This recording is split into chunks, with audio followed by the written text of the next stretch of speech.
We need to talk about everything that went down at the Monaco Diamond League, especially between you know who and you know who, right?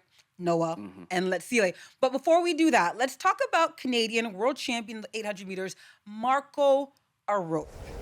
He had a really interesting race strategy, totally different than he normally runs. He likes to run from the front, but in Monaco, he stayed back, only to struggle to close the gap with the leaders, finishing fifth.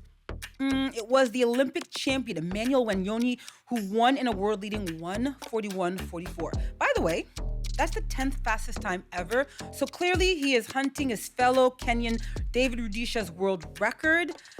But AB, what do you make of Marco's game plan, his approach in Monaco? I thought it was interesting, and I'm so used to him running from the front. I was like, "Hey, where's Marco? Where's Marco? When he's gonna make his move and get to the front of the Interesting. pack?" But it's a different strategy from what I've watched. But I feel like he's working on some things, and he's got the bigger picture in mind. And of course, it's always nice to run fast at Diamond Leagues and win the prize money.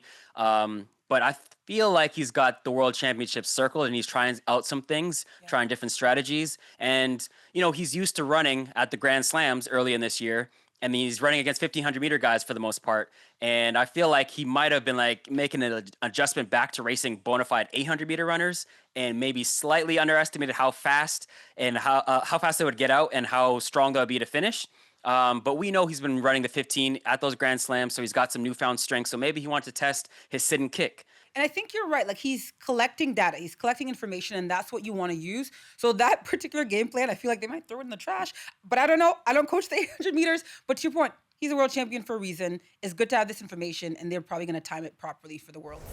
Yep. So moving right along, next we got the Dutch sensation Femke Bol, who was also in world-leading form, posting a new meet record of 51.95, the first sub-52 clocking in the women's 400-meter hurdles this year. And get this, that was her 28th straight Diamond League win in the long hurdles. I mean, what more is there to say about Femke? 28. What do you think about that, B? I was doing the quick math, being my nosy self. I'm like, wait, how much do they pay for a Diamond League win? I guess it depends, but at least maybe 10,000, maybe more. So she's like a quarter of a mil easy already, plus appearance fees and all that. I'm just saying, Femke Bol is that girl on that circuit. She never ducks. She always runs. She's also always showing what she has. So to me, this is a woman that you really need to be crowning. There's something about having that kind of dominance on the circuit and that kind of longevity. There is chatter that Sydney is trying to decide what she will race at the World Championships. Does she go for another world title in the 4 hurdles, or does she try and go for the 400 meters, new territory? So if Sydney is not in the conversation, to me, this is Femke's, race to win in Tokyo. But again, we have to see what Sydney does. But to me, Femke, she is the one. Right. And I feel like it's unfortunate because when you have someone as generational as a Sydney Yes. McLaughlin-Levrone in your event, your greatness gets appreciated. Running 51 is not regular. Like some women run that in the open 4 and they're like singing hallelujah and praising God.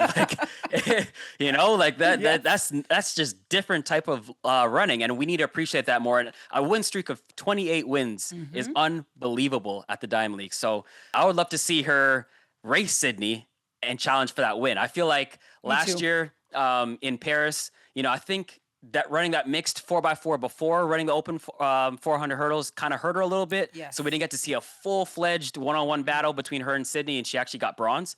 I would like to see them running back, personally. Same. Do it again. Let's talk about why you're probably listening right now. The 100 and 200 meter world champion Noah Lyles returned to the track in Monaco in dominant fashion. The American held off the Olympic 200-meter champion Letsili Tebogo to win his season opener over the half lap. Lyles raced to 1988 with Tebogo. He was about a tenth of a second behind him. Lyles was dominant from the gun, and we all saw Tebogo give up a few meters from the finish line when he saw that his goose was cooked. No shade. I'm just saying. So AB to me for Lyles, that was one hell of a rust buster.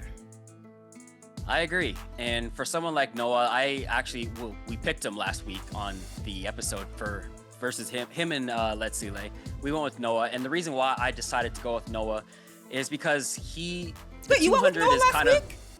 I did, yeah. You put me on the spot, and I went with Noah. It wasn't Addo. Are you taking credit for Addo? We're gonna have to run that tape back, but I'm gonna stop interrupting. Run it back. Yeah. We got it on wax. It's okay. But anyways, the reason why on the last second I went with Noah is because the 200 is something I feel like he's on the verge of mastering. Like he's just got the rhythm, the race pattern down to a T. He's worked very hard on it. Early in his career, he was a 200-meter specialist, and then he ventured into the 100. Him jumping into a 2 against the defending Olympic champion, I feel like, okay, he's sending us a message that he's ready to open up. He's not going to just jump in if he's not ready. And I feel like him getting his rhythm in the 200 is a lot easier than him in the 100. True. So now I'm looking forward to see where he's at in the 100 because that's not as instinctive for him as the 2 is. Well said. We don't have enough time for all the places I want to go. So I will admit that I'm often really hard on Noah with my takes. I have my broadcaster hat, but I also have my athlete hat, and I'm kind of hard on Noah because he does a lot of talking. That aside, I think Noah Lyles has shut me up. Imagine someone shutting me up. He might have. Let me give him his. So. Say it. Somebody has. Let me say this because I can admit when I'm wrong. Not that I was wrong about anything. I stand by all my other takes. But it's clear to me the superior athlete as far as like the mental. I'm not saying let's see his game is low. I'm saying when Noah steps on the track, all that talking that he does, he's the man now because he actually backs it up. And the fact, here's what I did not like, okay? And we're going too long. I know our producer Aaron's gonna be like, get off this topic. But let me just say this, the people want more and we're gonna give it to them. I saw what Noah did after a year off, after his not opening at all this season in Monaco. When you saw Letsile went for it, okay? He tried to get it from the gun and he couldn't. And then this is what I did not like. A meter or two in, when he realized, oh snap, he got me, he backed off. I don't like that. I don't like it. And so I think when Noah is in your head like that, when Noah's in the race, to me, you talent might be the same, but you know Noah's in this race. In pre, who was there? I'm not knocking nobody who was in pre, and we're going way too long. But in pre, who was there? So when you're out in front and you can command, that might be a different race. When someone is breathing down your back and they have the mystique that Noah commands, that's something I don't know that Letsile can defend for. That's a fair take. So if you run it back, rewind 2024, you would have Noah winning if he didn't have COVID. I didn't say all that, and maybe I'm now just not making any sense, but I didn't say all that. I said after Monaco, this is my take now. Okay, fair enough. Well, it remains to be seen. We'll see what happens in Tokyo because I feel like, he pulled up here, but it also was Monaco Diamond League. And, that's an issue with track and field in general on the business side, where most meets outside of the championships don't hold a lot of weight, don't matter too much, So if he did that in Tokyo, then, he's for sure in his head. But I don't see him pulling up in Tokyo, and I feel like he's going to have all his guns firing then, and we'll see how that turns out. We're going to put some money on this. You and I are going to put some money on are we allowed to bet on him on the show? You know what? Ick say that because we want to keep our jobs. Oh, we can bet? My Aaron Juicer just said we can bet. We're going to put some money on this. It's episode 10. We can do whatever we want now. We're this is true. We reached escape velocity.